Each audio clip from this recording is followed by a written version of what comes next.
Bienvenue sur Mosaïque Cristal, dernier vendredi du mois d'août, l'occasion de découvrir un métier, celui de biologiste médical. On plongera tout à l'heure dans les coulisses d'un laboratoire. On regarde d'abord l'actu du jour. C'est le premier jour du reste de sa vie. Nolan vient de signer son dossier de mise en route. Une cérémonie qui officialise son entrée dans la Marine nationale. Il faut dire qu'il a été bercé dans ce milieu. Depuis assez jeune, assez enfant, j'ai été directement attiré par l'armée. Mon arrière-grand-père, il était légionnaire.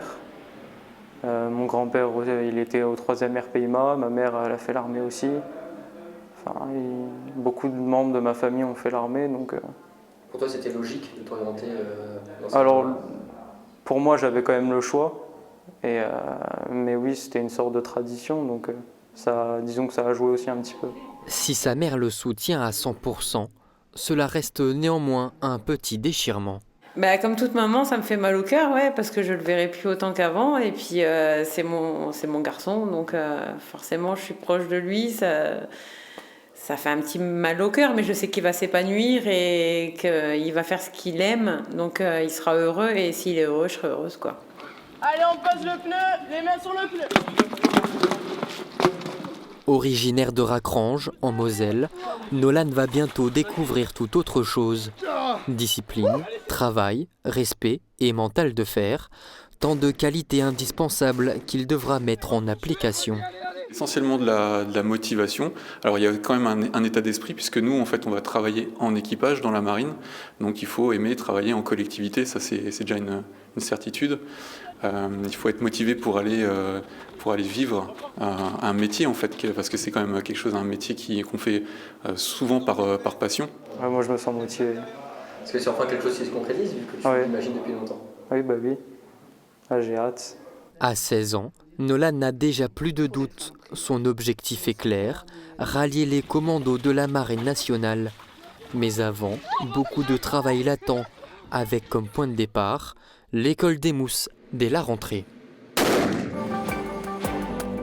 Paul Stradner est un chef gastronomique qui a grandi dans une grande famille à côté de Graz, au sud de l'Autriche. C'est dans la ferme familiale qu'il commence à découvrir la cuisine. Table 3, 2 couverts avec 2 valses en 4 traitants. En premier, un foie gras avec une céréole, ensuite un cendre avec un omblet et à la fin un lapin avec un magret de canard. Ma grand-mère et ma mère, ils sont chaque jour cuisinés pour 8 ou 9 personnes. Ouais. Et quand j'étais petit, moi je sais pas, avec 10 ou 15 ou 11 ans, j'ai commencé à cuisiner avec les 2 femmes chez nous à la maison un peu avec. Au début, je pensais oui, ça m'intéressait, je ne sais pas pourquoi. Après quelques temps, j'ai trouvé que c'est un bon hobby, faire la cuisine à la maison. Après cette révélation, il rêve de travailler dans de grands restaurants français. La cuisine française, c'est la plus grande cuisine du monde, à mon avis. Oui. Et moi, j'ai eu l'impression, si je veux être une fois un très bon cuisinier, je dois travailler une fois en France pour comprendre qu'est-ce que c'est la grande cuisine, qu'est-ce que c'est un grand restaurant. Et finalement, quand je suis venu, j'ai eu complètement la confirmation parce que ici, la gastronomie, c'est différent qu'en Allemagne et qu'en Autriche. C'est dans la culture de gens. Il fait ses débuts en forêt noire au restaurant de l'hôtel Traube-Tonbach de 2002 à 2009. À l'issue des 7 ans, il rejoint les cuisines de l'Arnsbourg de Berenthal sous la direction du chef Jean-Georges Klein. Alors ma expérience à l'Arnsbourg, c'était ma toute première expérience en France, dans un restaurant 3 étoiles en France. Oui. Et là, j'ai vraiment des très très bons souvenirs de cette époque là-bas. J'ai travaillé en total un peu plus que 3 ans là-bas avec M. Klein ensemble et finalement j'ai eu le poste de sous-chef derrière M. Klein. Je sais pas, quand j'ai commencé à travailler chez lui à l'Arnsbourg, je me sentais à partir des premiers jours très très bon. J'étais tout de suite intégré dans l'équipe. Je voulais rester un peu plus long encore, mais après j'ai eu une proposition d'un autre hôtel pour mon premier poste au niveau chef de cuisine.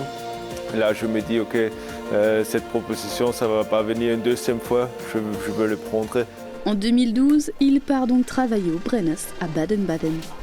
pour le restaurant gastronomique où on a aussi reçu 2 étoiles en 2015. Généralement, j'étais très content là-bas. C'est une très très bonne entreprise. C'est un grand hôtel avec plus de 100 chambres et très prestigieux aussi en Allemagne ou aussi bien connu ici en Alsace. Oui. Mais la chose que me manquait là-bas, c'était des structures plus petites, des structures on peut peut-être dire familiales. Parce que là-bas, c'était vraiment une très grande entreprise et nous, le restaurant gastronomique, c'était un parti de concept total. Et la chose que j'ai retrouvée ici à la Villa, c'était aussi la chose que j'ai adoré à Landsburg. C'était une petite entreprise avec à peu près 35-40 employés. Et pour ça, je n'ai pas très long réfléchi et je dis ok, ça c'est la chose que je veux. Et pour ça, je suis relativement vite revenu ici en Alsace. En 2017, il est de retour en Alsace et retrouve Jean-Georges Klein à la villa René Lalique à Vingen-sur-Moder. En 2020, Jean-Georges Klein souhaite prendre sa retraite. Il laisse donc petit à petit les rênes à Paul Stradner. Alors, moi, je vais essayer toujours de travailler en équipe. Ça veut dire que je suis quelqu'un qui doit travailler avec une bonne dynamique dans l'équipe, mais avec beaucoup de respect devant chacun. Ça veut dire que je ne suis pas quelqu'un qui aime crier ou quelque chose. Moi, j'aime bien quand tout le monde sont bien concentrés aux cuisines. Chacun, ils savent qu'est-ce qu'il doit faire. Et comme ça, avec beaucoup de concentration et le focus sur le travail, on peut bien avancer. Mais une ambiance calme, c'est l'ambiance que j'adore. Qu'est-ce que vous attendez de la vie aujourd'hui ? Grande question. Alors moi je m'attends moi j'adore mon travail, mais bien sûr je suis marié, j'ai 2 enfants et moi je m'attends de mon vie de quand même arriver chaque fois à garder une bonne balance entre la vie privée et la vie professionnelle parce qu'à mon avis pour rester très long stable il faut avoir les deux. Et voilà, comme ça la plat est fini pour déguster. Éviter les hordes de touristes, faire des économies, ce sont les arguments pour partir en vacances en basse saison. Mais ces dernières années, est-ce toujours avantageux ? Aussi bien en août qu'en septembre, il y a encore des bons plans à venir. Si on gère bien le moment où on va réserver, il n'y a pas autant d'avantages de partir hors vacances scolaires qu'en vacances scolaires. Ça peut être moins cher. Après, il n'y a plus des écarts de prix comme il y avait avant Covid, il y a une dizaine d'années. On avait des tarifs à 499, 599. Ça, aujourd'hui, ça existe, mais sur des hôtels à déconseiller, quoi. Les variations de prix sont plus légères. Pour autant, ces agences ne recensent aucun ralentissement des demandes. On a plus de départs en septembre qu'en juillet, mais un chiffre d'affaires 30% en dessous. Donc, on a quand même une différence de prix entre septembre et juillet. Côté client, les habitudes de voyage ont un peu évolué, comme le budget. Voilà, on a bien économisé pendant un an et demi presque, pour pouvoir partir 15 jours. Autrement, on n'aurait pas pu. Souvent, on part plus juin, mai ou septembre.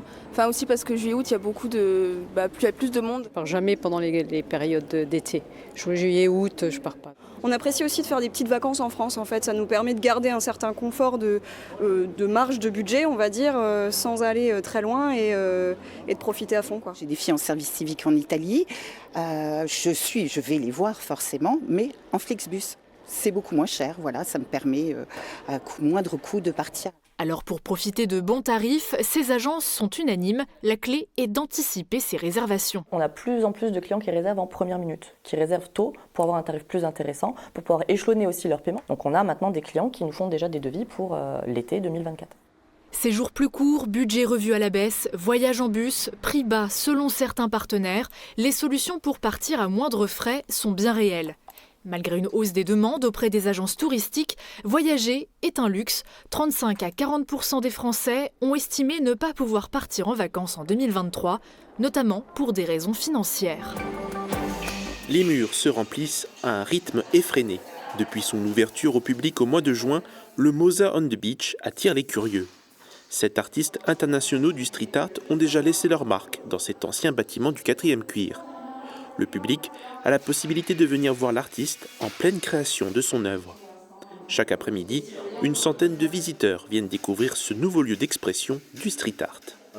Là, on a tout de suite vu une appétence très forte des gens de la ville de Bitche. Donc ouais, la fréquentation, je suis très satisfait. En plus, on a la chance d'être à proximité de l'Allemagne. Dans nos musées qui sont frontaliers, c'est la moitié des visiteurs viennent d'Allemagne. Je pense que ce musée aura une fréquentation encore plus importante que celui de Neuvre-Eyzac. Et en plus, par définition, il bénéficie des 5 ans d'existence de Neuvre-Eyzac. Le fondateur du musée estime que plus de 35 000 visiteurs viendront avant la fin de l'année. Nous avons croisé Colin. Il habite Lemberg et vient pour la première fois. C'est incroyable, il y a des pièces qui sont super immersives. Ici, je sais pas, les visages, on dirait qu'ils nous parlent. Enfin, dans les regards, on peut lire des choses et des émotions. Ouais, franchement, c'est incroyable. Pour le moment, le musée compte 2 salariés. La finition du rez-de-chaussée est prévue aux alentours du 11 septembre. Ce sera aux prochains artistes d'attaquer l'étage supérieur. Pourquoi? Qu'est-ce qu'il y a de particulier? Les participants à cette sortie nature ont effectué une plongée dans un univers très petit, celui de l'azuré de la sanguisorbe, un papillon qui mesure entre 16 et 20 mm. Protégé au niveau national, cet insecte a un cycle de vie très court, compris entre 7 et 10 jours. La date de la manifestation n'a pas été choisie au hasard. L'azuré de la sanguisorbe est sous forme de papillon en juillet et en août. Pour autant, pas sûr d'en trouver. Ils sont très difficiles à reconnaître parce qu'il y a plein d'espèces qui se ressemblent. Donc avant d'être sûr de voir un azuré de la sanguisorbe, je ne me risquerai pas. L'azuré de la sanguisorbe tire son nom de sa plante hôte, la sanguisorbe, qui est, elle, plus facile à rencontrer. Des opérations sont néanmoins nécessaires pour développer sa présence et par conséquent permettre de préserver, voire d'augmenter la population d'azurés. Tout ceci se passe dans des prairies humides, notamment ici, à Vitrin.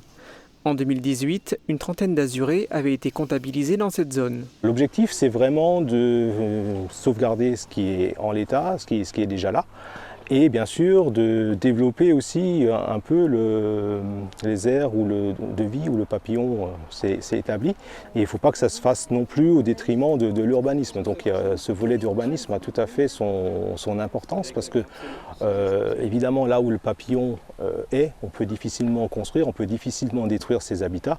Et malgré tout, les communes doivent quand même étendre, se développer, etc. Donc il y a un compromis à trouver, il y a des choses à voir aussi à adapter dans les plans d'urbanisme, etc. Pour réussir à obtenir cet équilibre, la communauté d'agglomération Sarreguemines-Confluence s'est engagée en 2022 dans un deuxième AMI, ou appel à manifestation d'intérêt, pour savoir quels éléments du milieu naturel elle peut protéger. Ce programme est subventionné par l'Agence de l'eau. Il comporte plusieurs aspects et notamment un volet animation assuré par l'association L'Épi Vert et la Grange au Paysage. Cette dernière organise d'ailleurs prochainement 2 nouvelles activités autour de l'azuré. Le 29 août, il y aura une sortie un petit peu particulière puisque ce sera la récolte des graines de sanguisorbe qui est la plante hôte et nécessaire pour le développement du papillon. Et il y en aura également une autre sur la prairie de Villerwald le 13 septembre. La sortie du 13 septembre concernera la découverte des prairies et du cycle de vie du papillon. A noter qu'en plus de l'azuré de la sanguisorbe, d'autres espèces protégées vivent sur le territoire de la communauté d'agglomération, comme le vertigo des moulins ou le criquet ensanglanté, des animaux qui intriguent rien qu'avec leur nom. Le festival Euroclassique est de retour. Depuis 1993, ce festival transfrontalier est réalisé par la ville de Blieskastel-en-Sarre, les communes de Pirmasens et Deux-Ponts en Rhénanie-Palatinat et la communauté de communes de Pays de Bitche du côté français. À partir du 2 septembre 2023, des concerts divers et variés seront proposés jusqu'à fin octobre. Dans l'ensemble, 25 concerts sont déjà confirmés. Durant les 30 ans de son existence, le festival Euroclassique a beaucoup évolué. À l'époque, on jouait uniquement de la musique classique, alors qu'aujourd'hui, il y a tout un mélange de différents genres, de la musique classique évidemment, mais aussi du jazz, de la chanson et beaucoup plus. L'édition de cette année porte le titre Westwärts, vers l'ouest, et fait partie d'un cycle thématique de 4 ans. Cette année, on suit la thématique vers l'ouest. C'est la 3e partie d'un regard culturel sur l'Europe. On a commencé par Nordlicht pour le Nord en 2021, puis on a continué avec Ostwind pour les pays de l'Est européen l'année dernière. Cette année, on se tourne vers les pays de l'Europe de l'Ouest, ce qui inclut le Royaume-Uni, les pays de Benelux, la France et l'Allemagne évidemment. Et puis l'année prochaine, ça sera les pays du Sud pour conclure ce cycle en 2024 et on l'attend déjà avec impatience. Und wir haben im nächsten Jahr dann Südeuropa zum Abschluss des Zyklus in 2024 und ja, da freuen wir uns drauf. Cette année, le festival accueillera entre autres l'auteur-compositeur allemand Gregor Meile, la musicienne irlandaise Wallis Bird ou encore l'actrice et chanteuse allemande Katja Riemann. En plus des artistes individuels, il y aura également beaucoup de groupes et d'orchestres comme le duo français Douce France, l'orchestre de chambre de la Grande Région et, comme chaque année, un orchestre éphémère qui se réunit uniquement pour ce festival. Le cadre transfrontalier d'Euroclassique invite les spectateurs des deux côtés de la frontière de découvrir le pays du voisin en toute convivialité. Bien sûr, on vit dans une région transfrontalière. C'est donc presque évident. De Zweibrücken, c'est 20 km jusqu'à Beach, pareil pour Pirmasens et Blieskastel, et même plus proche à la frontière. Donc c'est presque évident d'organiser un festival dans un cadre transfrontalier. On en est fiers, c'est une amitié vivante, c'est l'Europe vivante. In dieser Konzeption zu machen. Und da sind wir auch ein Stück weit stolz drauf und das ist gelebte Freundschaft und das ist gelebtes Europa an der Stelle auch. Rendez-vous le 2 septembre 2023 à la Schlosskirche de Blieskastel pour le concert d'inauguration. Le groupe Collegium Vocale Blieskastel jouera des œuvres de Georg Friedrich Händel. Direction les salles obscures pour une semaine de projection à 5 €. Les cinémas Forum de Sarreguemines participent à nouveau à l'opération Cinécool. Du 28 août au 2 septembre, tarif unique de 5 € pour tous les films à toutes les séances. Et Cinécool, c'est aussi l'occasion de découvrir 5 films en avant-première à Sarreguemines. Lundi à 20 h, ce sera Marilyn et son juge avec Louane. Mardi à 20 h, vous pourrez découvrir le dernier film d'Albert Dupontel, Second Tour, avec Cécile de France et Albert Dupontel. Jeudi à 20 h, vous verrez Fabrice Lucchini dans La Petite. Vendredi 1er septembre, Éric Toledano et Olivier Nakache vous donnent rendez-vous pour Une année difficile.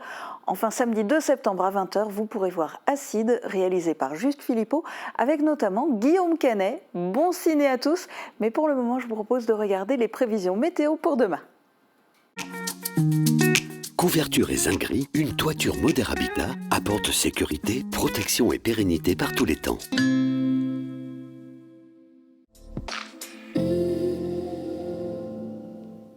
Bonjour à tous, demain le temps sera majoritairement sec dans la journée. Les quelques nuages discrets en matinée se dissiperont rapidement et le soleil brillera largement. Température maximale de 20 à 23 degrés. Demain samedi 26 août, nous fêterons les Natacha. Le soleil se lèvera à 6h42 pour se coucher à 20h31. Excellent week-end à tous.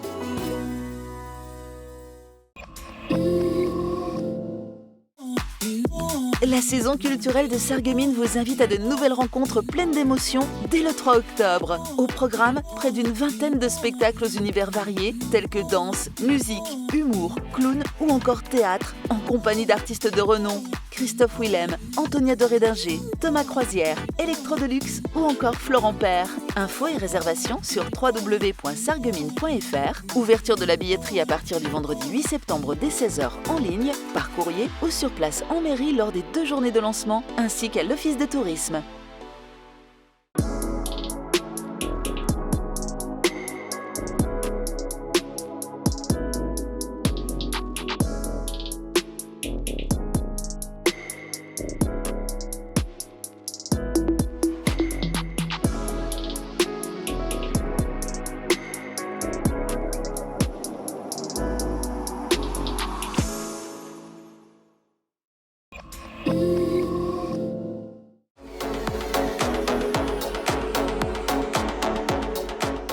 Votre émission artistique fait son grand retour.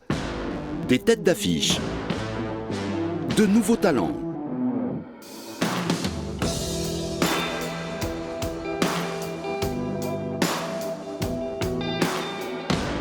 Préparez-vous à faire le plein d'émotions.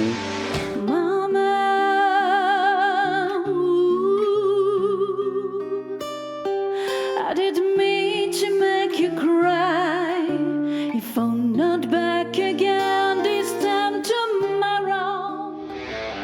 et d'énergie.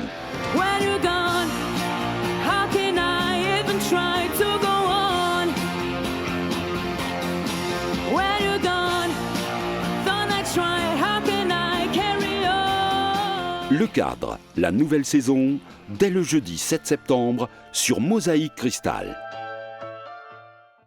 Est-ce que vous vous êtes déjà demandé ce qui arrivait à vos prélèvements et analyses médicales une fois la prise de sang effectuée par exemple? Dans l'émission En Immersion, on vous fait découvrir les coulisses d'un laboratoire d'analyse médicale. Marie-Morgane Pires a passé une journée avec une biologiste sur le plateau technique de Saint-Avold.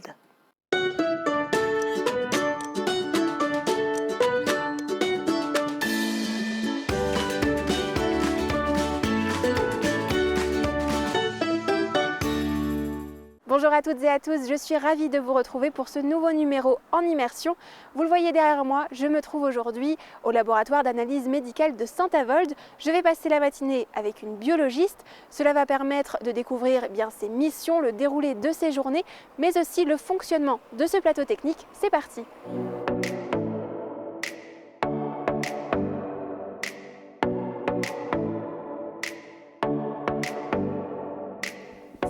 Docteur Morvan, bonjour. Bonjour. Donc vous êtes ici la responsable de ce laboratoire et on va passer la journée ensemble pour découvrir un petit peu les coulisses de ce métier. Oui, tout à fait. Bienvenue à Saint-Avold. Vous êtes au plateau technique analytique WILAB de Saint-Avold qui s'appelle le laboratoire Saint-Nabor et dont je suis la responsable. Je suis biologiste médicale et responsable donc de ce plateau technique analytique ainsi que du secteur géographique de la Moselle-Est pour WILAB. Et donc je vais vous présenter les coulisses de cette activité. Et les particularités de ce site. Activité. Super. Exactement. Veuillez me suivre. On y va? Oui. C'est un petit peu ici que tout démarre, c'est ça? Ici, les coursiers arrivent pour vous ramener les différents échantillons? Exactement, j'ai trouvé que c'était intéressant de vous présenter par le circuit de l'échantillon du patient. Donc pour vous représenter un petit peu comment ça s'organise. On a l'arrivée des tournées qui se font ici, puisqu'on a une activité dans un laboratoire qui est mixte, variée, puisqu'on a, ici c'est un plateau technique donc analytique qui va donc réaliser les analyses d'un certain nombre de laboratoires qu'on dit pré-post analytiques, qui sont environnants. Nous on s'occupe de 13 laboratoires qui vont de Boulay à Sarreguemines jusqu'à Sarral. Donc il y a 13 laboratoires qui réalisent les prélèvements et qui vont nous envoyer leurs échantillons et qui vont être analysés ici. Nous sommes vraiment partenaires aussi de nos infirmières libérales qui vont réaliser les prélèvements à domicile. Et pour leur faciliter le travail, on va évidemment aller chercher les échantillons dans des points de collecte. Donc là aussi, on a des coursiers qui vont faire ce travail-là de maillage territorial pour aller au-devant des patients, aller au-devant des infirmières. Il y a des infirmières qui viennent aussi nous déposer les échantillons. On a une activité directe, de patientèle directe dans notre réception de laboratoire. Et puis, on a une grosse activité d'établissement de santé, établissement hospitalier. Et donc, ça a pour conséquence une organisation en 24 heures sur 24 et en 7 jours sur 7 sur ce plateau technique analytique, puisqu'on est organisé pour répondre à l'offre de permanence de biologie médicale. Donc ça veut dire que des personnes travaillent, il y a des personnes de jour et des personnes de nuit, c'est ça? Exactement. J'ai une cinquantaine de collaborateurs qui travaillent jour et nuit au service du patient et au service de nos correspondants, infirmiers, médecins, établissements de santé.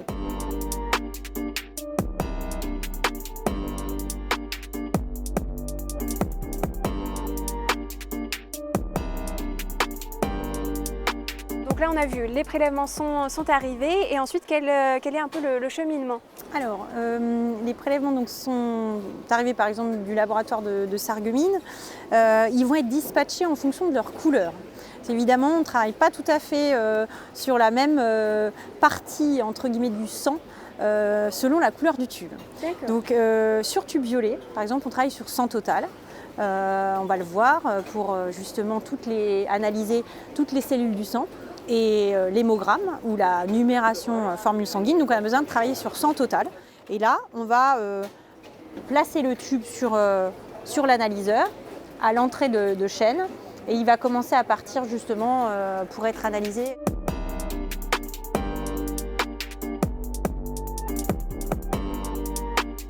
Si je prends par exemple un autre type de tube, le patient il est prélevé pour un dosage de créatinine ou je ne sais pas, une troponine, eh ben, on va travailler sur un tube donc vert, on va dire hépariné, hein, et puis grâce à cette nouvelle, à ces nouveaux analyseurs qui sont quand même très performants, ça nous permet de travailler quasiment sur tube unique, ça veut dire qu'on prélève un seul tube pour le patient quasiment pour faire tous les paramètres de son bilan sanguin.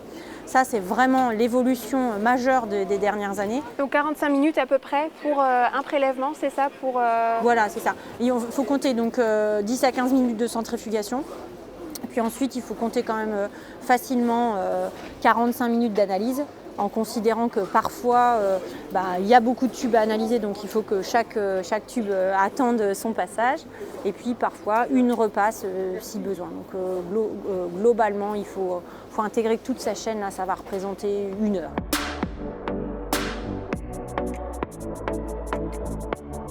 Et donc vous, concrètement, ici, vos missions, c'est quoi? C'est d'encadrer tout ça? C'est d'encadrer, c'est de former, c'est effectivement de refaire une lecture quand les lames sont compliquées et que les techniciens nous demandent une seconde, voire une 3e lecture, même parfois ça peut arriver. Et on va être amené à valider le résultat. On va interpréter le résultat, c'est-à-dire le valider, mais en étudiant le contexte clinique qui peut expliquer ce résultat. Le contexte thérapeutique, est-ce que le patient prend des traitements qui sont susceptibles d'expliquer ce résultat? Et donc toutes ces informations-là vont nous permettre de valider le bilan, c'est-à-dire le signer.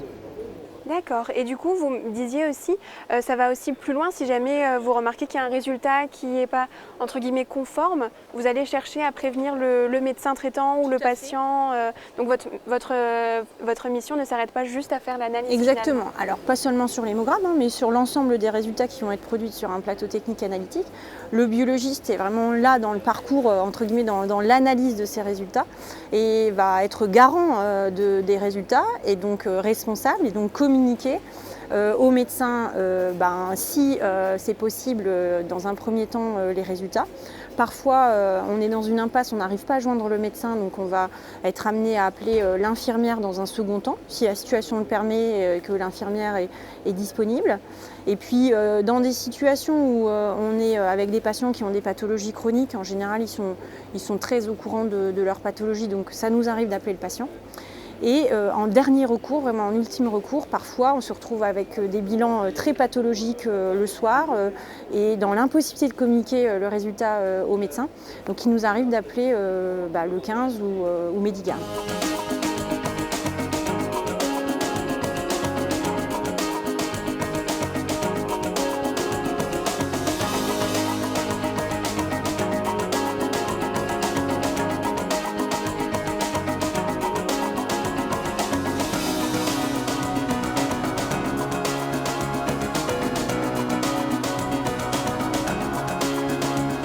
On va parler peut-être un peu de votre formation. Donc vous êtes pharmacienne biologiste. Pharmacienne biologiste. Donc comment vous êtes arrivée justement à ce métier? Par quelle formation? Alors moi j'ai fait donc 5 ans de pharmacie, de fac de pharmacie, et puis ensuite j'ai passé le concours de l'internat et suite à cela donc j'ai obtenu l'internat de biologie médicale qui est commun avec les médecins. Donc nous avons un internat commun entre médecine et pharmacie pour aboutir au métier de biologiste médical. Alors il y a des biologistes médicaux de formation pharmacien et de formation médecin. Donc en gros ça fait bac plus 9, donc 5 ans de pharma plus 4 ans d'internat. Les stages d'internat sont essentiellement réalisés à l'hôpital. Mais là maintenant on commence à avoir des stages de biologie qui se font aussi dans les laboratoires privés. Donc on est fiers de ça, on se bat pour ça. Parce que c'est vrai que parfois on sort de l'hôpital, on ne connaît pas bien l'exercice du métier en privé, alors qu'il y a effectivement plein de choses à voir. Typiquement chez nous, en plus ayant une activité polyvalente entre l'hôpital et la ville, voilà, il y a autant de choses à voir aussi en laboratoire privé.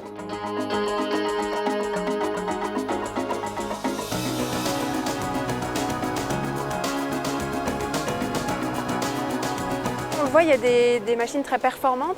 Ça a beaucoup évolué justement, ces installations-là au fil des années. Alors oui, on est resté sur des analyseurs qui sont quand même à peu près semblables avec mais il y a toujours une évolution, des améliorations, des analyseurs de plus en plus robustes qui nécessitent entre guillemets moins de manutention, moins de manipulation. Beaucoup plus de qualité, beaucoup plus de sécurité dans leur pratique et dans leur praticabilité. Il faut s'adapter en permanence aux nouvelles technologies, etc. Et est-ce que ça change quelque chose dans votre manière de travailler justement ou d'analyser? Oui, bien sûr, parce que ça part toujours d'un besoin. En fait, on part toujours du besoin du clinicien, du patient. S'il y a un nouveau paramètre, typiquement, lorsqu'il y a eu une demande sur les anticorps anti-Covid, la sérologie anti-Covid, on s'est placé sur ce paramètre-là parce qu'il y avait une demande. Donc effectivement, on étudie avec le fournisseur comment on peut installer ce paramètre-là sur une des machines.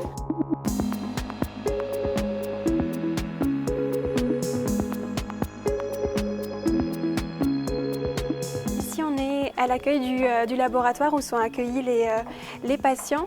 Et justement, il y a un aspect que je voulais aborder. Récemment, il y a eu pas mal de mouvements de grève des laboratoires qui ont impacté justement la patientèle. Est-ce que vous pouvez revenir un petit peu sur les revendications et vos craintes? Oui, alors récemment, on a eu 2 mouvements de grève sur la fin d'année dernière et puis sur début d'année. Effectivement, après s'être pleinement investi sur le dépistage Covid durant la crise sanitaire, et après avoir répondu aux exigences de la Direction générale de la santé du ministère de tester absolument les patients et cette stratégie de testing, on a répondu à cette demande de la direction, eh bien, on s'est rendu compte qu'il fallait, entre guillemets, mettre un gros coup de rabot sur la biologie médicale, restituer le trop perçu pendant le Covid, ce qu'on était prêt à faire, mais sur des montants qui étaient bien au-delà de ce qui avait été perçu pendant le Covid. Et à une situation conjoncturelle qui avait été la crise sanitaire, en fait, il y avait une refonte complètement structurelle de la biologie médicale et c'est vraiment cela qu'on redoute. C'est-à-dire ces menaces qui planent, c'est de nature à désorganiser complètement la filière de biologie médicale, puisqu'on va être amené à faire des économies substantielles pour pouvoir répondre justement à cette réduction de la nomenclature, puisque en l'occurrence c'est une réduction de la nomenclature, et sur des années, ça ne va pas être sur la simple année, voilà, c'est ça qu'on redoutait, c'est que ça se reproduise sur l'année 2023, puis 2024, 2025, 2026. Et quelles pourraient être les conséquences pour notamment les patients? Les conséquences pour les patients, c'est ce qu'on redoute le plus, c'est de réduire l'offre de biologie médicale, donc de fermer des sites de prélèvement et des sites périphériques. Donc réduire encore l'offre pour les patients, et ce dans des régions où il y a déjà énormément de déserts médicaux, et la biologie, c'est quand même un rempart encore avant la désertification absolue médicale.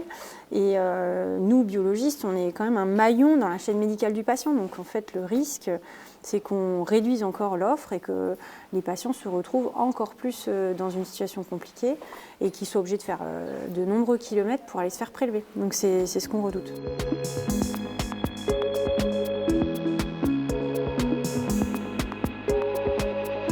Alors là, qu'est-ce que vous êtes en train d'observer? Alors, je suis en train de faire une formule de liquide de ponction. C'est-à-dire que je vais numérer les éléments qui figurent sur ce frottis, enfin cette lame, afin de pouvoir rendre justement une cytologie de liquide de ponction, en l'occurrence articulaire. Ok, donc on l'a vu tout au long de la journée, vous avez différentes activités, différentes tâches tout au long dans votre quotidien. Qu'est-ce qui vous plaît dans votre métier de biologiste? Eh bien, justement, ce que vous venez de citer, c'est-à-dire la grande diversité de mon métier. C'est un métier qui est très polyvalent. Sur une journée, et même d'une journée à l'autre, les tâches et les missions ne se ressemblent pas forcément. La validation, la communication des résultats, et puis voilà, l'interaction avec les patients et les médecins, c'est sûr que c'est une activité très attractive et puis très plaisante. Après, ce qui est vraiment appréciable aussi, c'est la partie management de mon personnel et les former afin de sans arrêt maintenir leurs compétences, accueillir aussi des nouveaux stagiaires. Donc, on est centre de formation quand on reçoit des stagiaires BTS analyse biologie médicale. L'encadrement, donc ça c'est vraiment... et puis la mission de formation et d'information auprès de notre patientèle, notamment sur tous les dépistages organisés et cette grande mission de service public. Et c'est vrai que d'avoir été mobilisé aussi pendant la crise sanitaire et d'avoir pu mettre en lumière le métier et le beau métier de biologiste qu'on exerce, ça a été assez valorisant. Cette émission a justement aussi permis de mettre en lumière votre métier encore une fois. Je vous remercie de nous avoir accueillis pour cette émission en immersion, nous avoir montré un petit peu les coulisses de ce plateau technique. Je vais vous laisser continuer votre journée. Je vous remercie beaucoup. Bonne journée. Bonne journée, au revoir.